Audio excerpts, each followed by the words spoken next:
I'm Luka Doncic, and this is Locked On Mavericks podcast. To the Mavericks, NBA champions. Bang! Bang! It's good! And the Mavericks have won the game! If you don't believe, you shouldn't be here.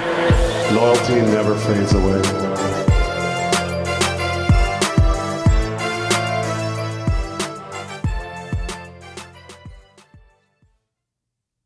What's the opposite of let it ride? Is it let it cry? Is it let it die? Is it, I don't know what it is, but that's what we're doing today. Dallas Mavericks lose their worst game of the season.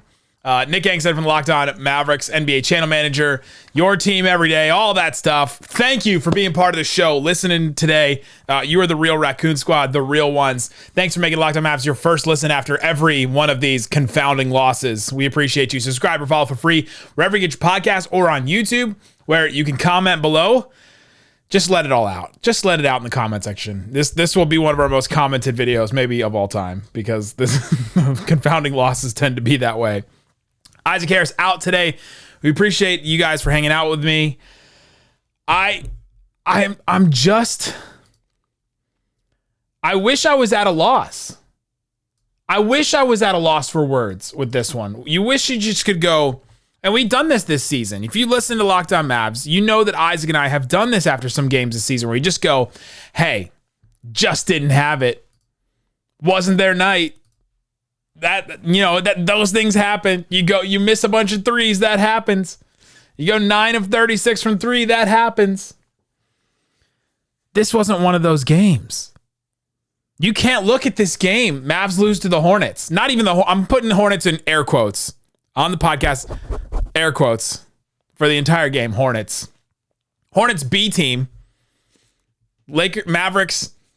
I was just watching Lakers Thunder because it has implications for today. But Mavericks are healthy except for Tim Hardaway Jr. The Mavericks are 1-8, by the way, without Tim Hardaway Jr. this year. Weird stat. But now you go into this game and you give up 37 points in the first quarter. You only scored 26 yourself, 29 in the second. Third quarter was better, 32 points scored for them, and then 22 points in the fourth quarter against this Hornets team. You just start looking around and going, do we care? Right? Like, you start asking yourself. And if you care, which I know you do, you're listening to this show right now, you're probably doing what I'm doing. Down in a bottle. For all the kids listening, this is a bit. I would not recommend drowning your sorrows. Oh my goodness. I mean, worst loss of the season by far. Miles and miles worse. There have been bad ones this season. And so you start to look at a season like this and you go, okay, are the Mavericks cooked? Are they done? Some of you have been calling the Mavericks have been cooked for weeks. And you're going to say, I told you so, I told you so. Okay. I cannot look at this team and say, okay, I expect them or I can see them winning a playoff series at all. Right now, the way they're defending, the way that they're lackadaisical, the way that they go into these games just don't look like they have a plan. How can you have Luka Doncic and Kyrie Irving now hobbled? Sure, both of them been dealing with injuries, lower leg injuries, all that kind of stuff. They've been in and out of the lineup. Sure, they're not 100%. Shrug. But you have both of those guys against a Hornets team that has the 4th worst record in the league, without LaMelo, without Terry Rozier, with these young players, and you just go in and you get destroyed. Like, forget the fake comeback at the end. The score makes it look like it was closer than it was, but forget the third goal. You got down by 20 against this team.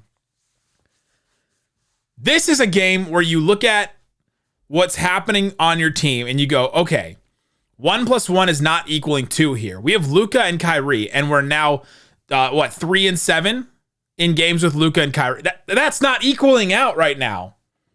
The NBA, you add talent, you make it work. Okay, well, they added the talent. Someone's not making it work. Something is not making it work. And I can't look at the roster and just be, oh, it's all roster construction. It's all roster control. This roster is so bad. You've got Luka and Kyrie. Like you've got two all-star starters. Like, the way that this team has just been so bad, so lackadaisical, so coming out with no effort. And Jason Kidd said it after the game. You know, he said, asked about this and said it was awful. He said it was dog poop. He did not say poop. Quote, I think it's just understanding the talk before the game of what we're playing for, championships or playoffs, and to come out in the first half, but more or less in the first quarter, give up 37 points. The interest level just wasn't high. That's what he said. The head coach said the interest level just wasn't high. Who is that on at this point? The team doesn't believe, right? The team doesn't Ted Lasso. This team is not Ted Lasso believing right now. Why? Why don't they believe themselves? Because they come out with no plan? Maybe because they come out and they're like, all right, well, if we don't hit our threes, we can't score. And if we can't score, we're not going to win games. Because their margin for error is so small. In our crossover with 77 Minutes in Heaven with Tim Cato and Austin Garcia, we did a two-parter yesterday about Jason Kidd and about his job and the funny quotes, weird quotes we've heard this season. We did a two-parter with them. Go listen to that. But in that, Tim Cato said that coaching takes a group and makes them better than what they should be. Okay, well, what about a team that's playing worse than they should be? Who is that on? Is it on coaching then? Is it on the players themselves? I'm looking at Luka Doncic, and yeah, we can talk about his defense. We can talk about how he's the weak link on defense, but I can't put this game on Luka. He's the only one out there that looked like he cared. 34 points, 10 boards, 8 assists, 5 turnovers, but handles the ball as much as he has. That's a good number. Just finished a -1, so they were winning a lot of the minutes that he was in, not all of them. But like you look at this team and you go, okay, well, who's out there like going for it? Who's trying? Who's hustling? Who's making the hustle plays? And you're just not getting it. And I put that. You can put it on a bunch of things, but this is a loss where you fire your coach afterwards. It is. If you don't have the history with Mark Cuban and Jason Kidd and the 2011, and they brought in Jason Kidd because he's the coach that can get to Luka, and he's been part of this organization, and you package deal with Nico and Jason Kidd, and Jason Kidd has all this power in the organization at this point. If you don't have that, and Jason Kidd's just a coach, doesn't have the history, doesn't have all that, Mavericks don't do well with not having history. We'll see what happens with Nico Harrison in the next couple of years, but. If you don't have that, if you don't have all that history and all that, isn't Jason Kidd gone after a loss like this? Because I asked Jason Kidd a question, and we know how that goes. But I asked Jason Kidd about motivating a team because he talked about how there's little interest. Little interest. You lose this game like they did tonight, you're out of the postseason. They added 2 more slots. There's 10 slots for them to make the postseason. And they're out of it right now. I asked him about motivation, and I said, okay, well, you mentioned the effort level. You mentioned motivation and interest. Where does motivation come from in the NBA? And I specifically mentioned that, hey, we talk about these in lower levels. You want this coach to come out and give you a rah speech. And, in movies, you see these coaches give these speeches. And where does it come from in the NBA? And he looked me in my eyes again. How many times have we done this season? Jason Kidd looked me in the eye and said something crazy. He said, minutes and field goal attempts. You've got a very short leash of ideas and tricks to be able to self-motivate people. You've got to be honest with them. We're searching for someone to give us a spark. I cannot fathom taking a loss like this and saying, okay, well, I don't have, there's not a lot that I can do. I'm kind of limited with what I can do over here. I can limit their minutes. I can limit their field goal attempts and not call plays for them, but that's it. Isn't the whole point of coaching to have relationships with your players and know what makes them tick? Isn't that the whole point of all of this? I just cannot believe that that's his stance on this. And you guys, you all know. I don't always tell you guys the truth. And we talked all about his press conferences yesterday, and he doesn't necessarily care to tell media the truth and all that. It is whatever. But if that's the mentality he's taking towards it, no wonder this team shows no interest. Hey guys, go out there. However motivated you are, go ahead and go to this game. I'm not gonna cast vision. I'm not gonna talk to you one-on-one. Like, we talk about these guys being adults and being professionals, and it's hard. You can't self-motivate somebody, and you can't give them motivations. How about if you bring the team together and make them believe, get them to believe? How did they do that last year? How did this team believe and become better than they were collectively as a group? Well, did it come from leadership? Where's the leadership coming from? This is what I've talked about for weeks now. The Mavericks' big fatal flaw is lack of leadership. If you have a real leader on this team, you do not lose this game against the Hornets. They need this game. There has to be pride. There has to be an element of like, okay, we care. And they didn't have it. So what is that on? It's on leadership.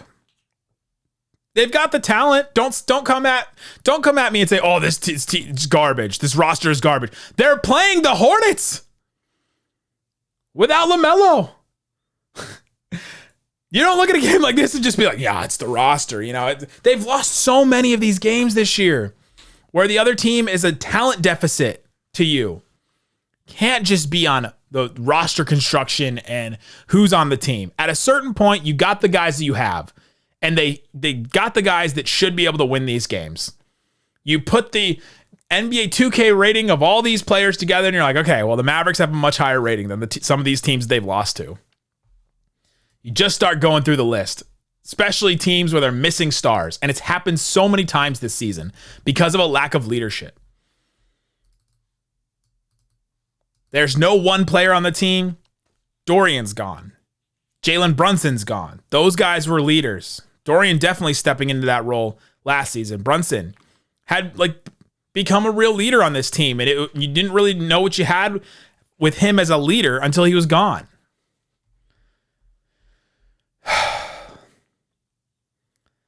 I'm flabbergasted at this team, and this is a loss where you fire your coach. Because there's not a leadership. Go look at what's happening in Sacramento right now.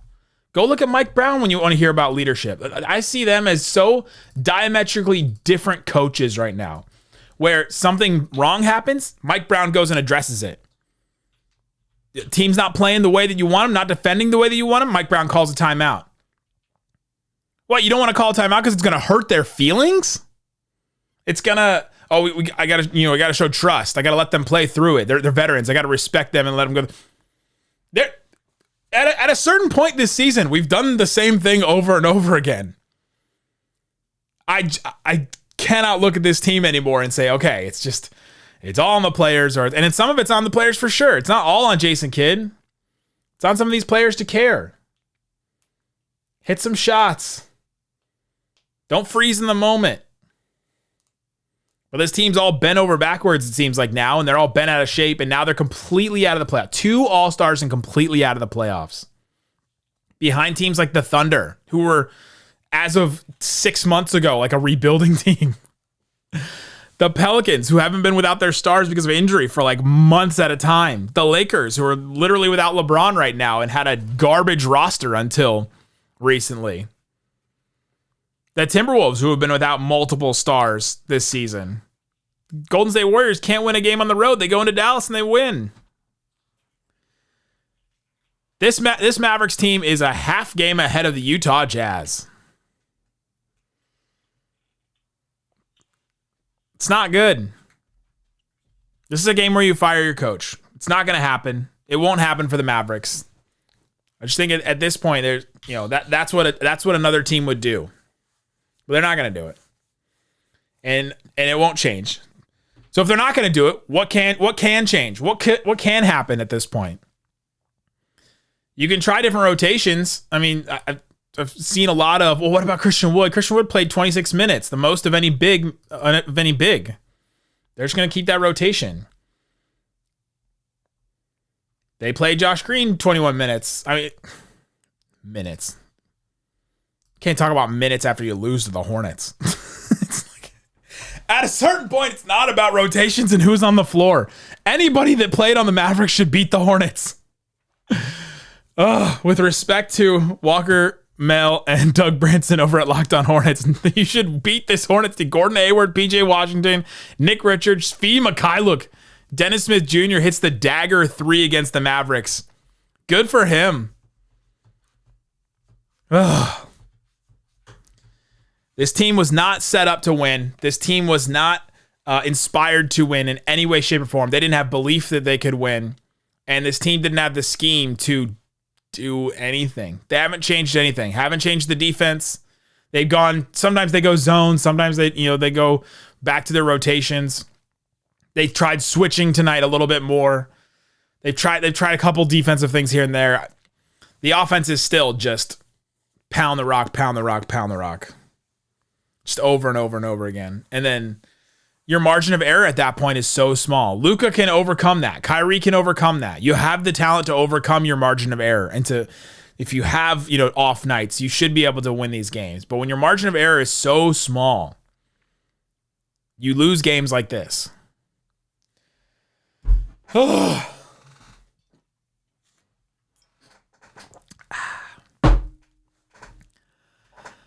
I'm at a loss of words, and I'm sure you are too. It's just become one of those seasons where you're just looking forward, and there's a lot of people that have been tweeting at me. What about tanking? What about the draft pick and all that? All right, right now the Mavericks are in the 11th spot in the draft lottery. If you look at their pick odds, they have a top 10 protected pick going to the Knicks. So if it's in the top 10, they keep it. So currently, right now, what the Mavericks would have is they have a 7.2% chance to keep their pick. If they stayed in the spot they're in right now, 7.2% chance. If they get up to, let's say they lose a couple more games and they pass the team ahead of them, which is right now Chicago, the Mavericks would have a 79.9% chance to keep their pick. So you're talking the difference between an 80% chance and I don't know. At this point in the season, I don't know if I'm the Mavericks and I've never moved up in the lottery. I don't know if I'm betting on, I don't think I'm going to get in the top 4. So if you move up, your chance to get a top 10 pick is 63% if you don't get into the top 4. If you move up you have to still move up one more spot. It's not something I would bet on. A number 10 pick is not enough of a consolation prize to just miss the playoffs with the vibes, how bad the vibes would be and how bad the culture would be and how easy it would be to lose Kyrie for nothing if that happens. Right? That's what you're talking about. If you're like, all right, let's just tear it all down, tank, go ahead and tank. Then all of a sudden, what are you signaling to your players? Like, okay, we don't believe in you. We don't believe in this team. And Kyrie's like, I don't want to be a part of this team that doesn't believe and can't win games. And, I've had this horrible time here so far, and it's been not great. And we haven't won games. And then you lose Kyrie. Like, you just can't do that, right? Culturally, you just can't do that as a team at this point. As much as it would make sense if you're playing the ultimate pro basketball GM game. If you're playing that game, sit your guys, do all that. I probably should have done that early on. Probably should have sat some of my guys and got a higher pick. You just can't do that right now. And so the Mavericks, all they have to do is look forward. They got to look one game at a time. You play this Hornets team again. If they don't come out, it doesn't matter. If they're not going to come out motivated, because they should have come out motivated in this game. You even saw in chunks in this game where you go, okay, 5 minutes left. Let's go. Turn it on. Got to play defense now. Got to care. Got to fight. And then they would score a basket, and then the other end they would give up an and one. And some of that is personnel, right? Stuff can be two things. I say that this is a game where you fire your coach because it would be. Other teams would do that. They would make Jason Kidd the scapegoat and they would fire him. But stuff can be two things. There are multiple problems on this team. They allowed 50 points in the paint again. They lose a ton of games when they allow 50 points in the paint. And they've allowed 50 points in the paint a ton this season. They fouled a bunch. The Hornets went to the free throw line 27 times this game. They won the rebounding battle. That one's for Isaac. Mavs won the rebounding battle in this one. It's brutal.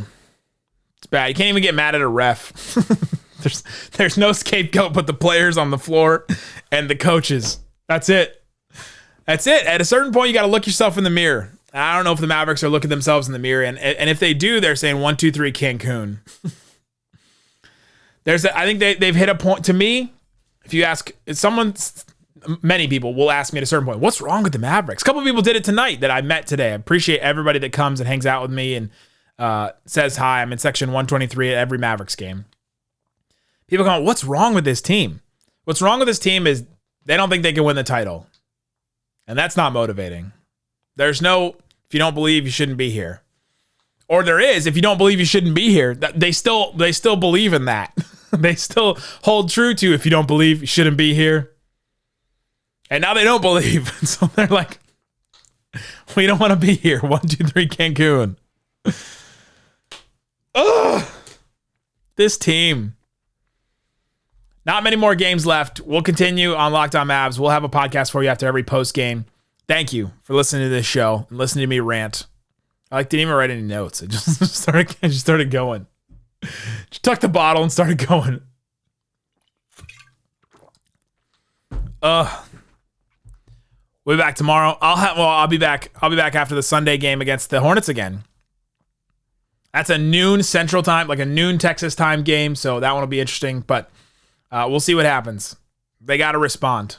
Like at a certain point, they still have. Here's the confounding thing: they still have their destiny is still in their hands, like a tiny bird. They can still, if they win enough games, they win out. They've got enough tiebreakers across different teams. They could still go to the playoffs. They could get out of the play-in even still. They're 2 games out of the play-in. They have like 8 games left. That's totally possible. It's so nuts. But you can't look at that. Especially the team can't look at that. They got to look at game to game. They got to look at one game at a time because they're just not playing well enough to win any games right now. It's brutal. 3-7 in their last 10. That's nuts. Some of it's been injuries, sure. Throw injuries in there. There's a lot of reasons. This season has fallen apart in more ways than just one. It's not just, well, they let Brunson go. Okay, sure. That's a big one. Jason Kidd's a bad coach. Sure, yeah, but there's more problems than just one.